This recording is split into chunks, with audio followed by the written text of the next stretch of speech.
I am Ashley Hickey. I'm the president of the Society of Sculptors. Our group is proud to be celebrating our 80th anniversary this year. It is a wonderful group to be a part of and really an amazing group of people. We would like to thank Pittsburgh Center for the Arts for hosting this event and being a continued supporter of the Society of Sculptors.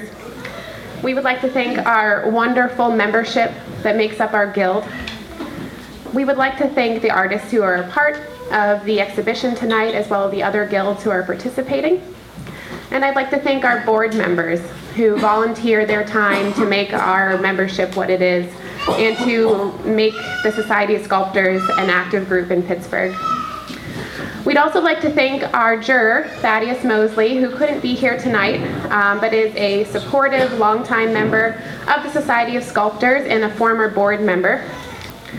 So we have 3 honorable mentions. We have Patty Menick. Patty.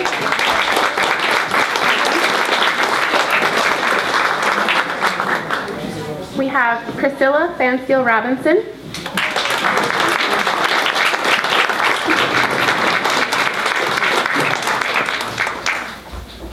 And we have Ronald Nigro.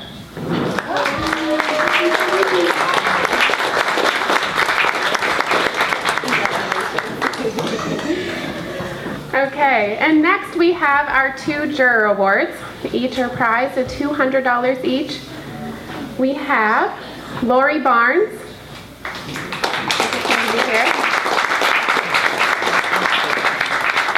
And Edmund Tillotson.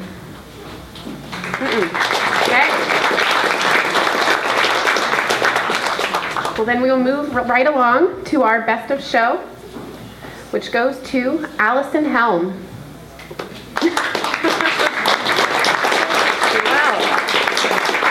Thank you all for being here, and I really appreciate it.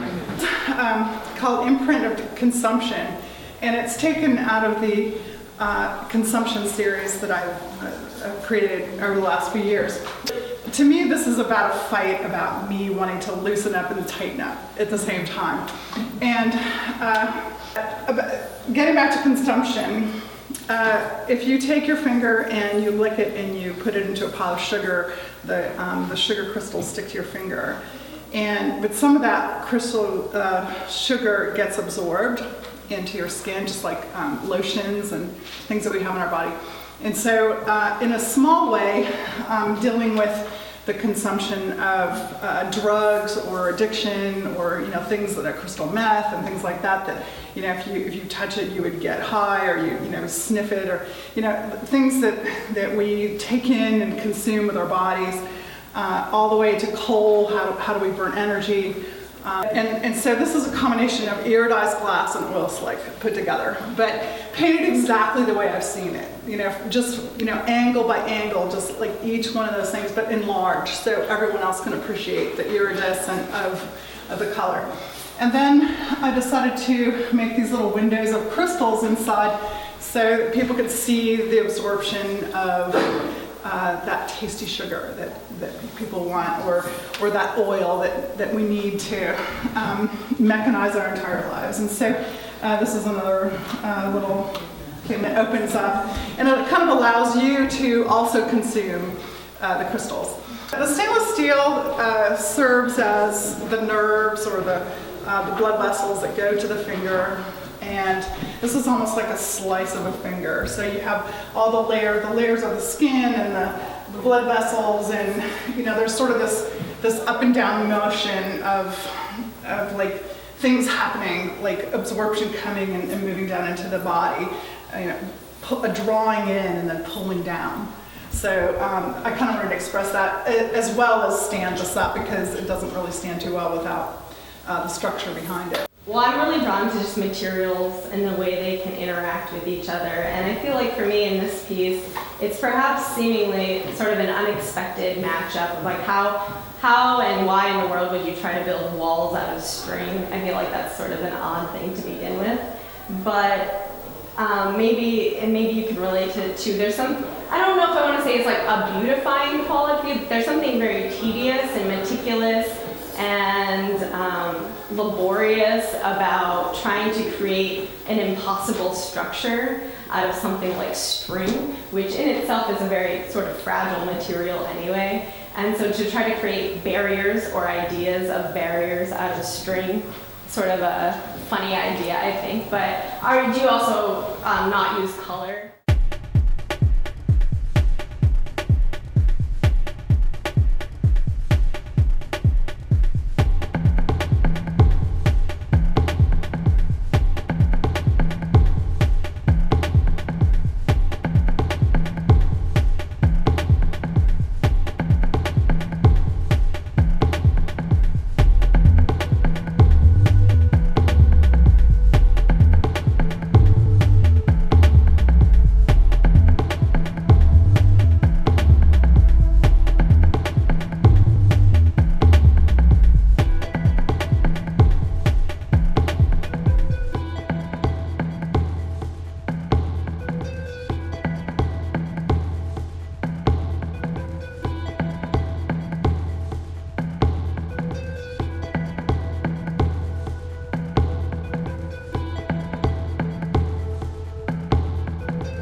to bring the glass and the portent together, and to really speak of the extremes of the mediums, and to have them merge, and to honor, again, the divine feminine and the divine masculine.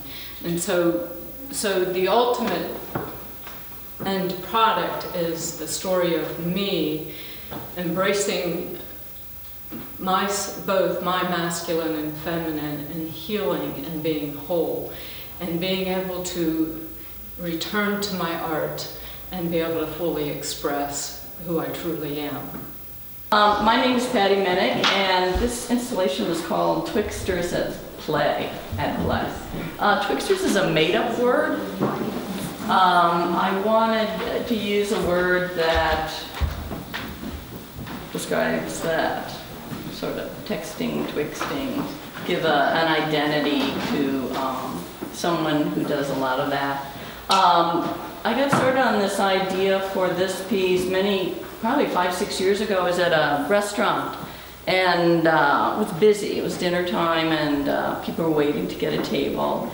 And there was a family there, 3 kids and 2 parents, and they were sitting on those little bench things, you know, that you sit on to wait.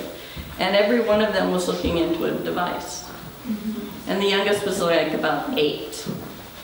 And I'm like, wow, look at that. Here they are, this whole family together, and they're not really together in a meaningful way, at least I thought. Hopefully they had a meaningful dinner. Wonder sometimes if we use technology for a replacement of that. There's the danger of that.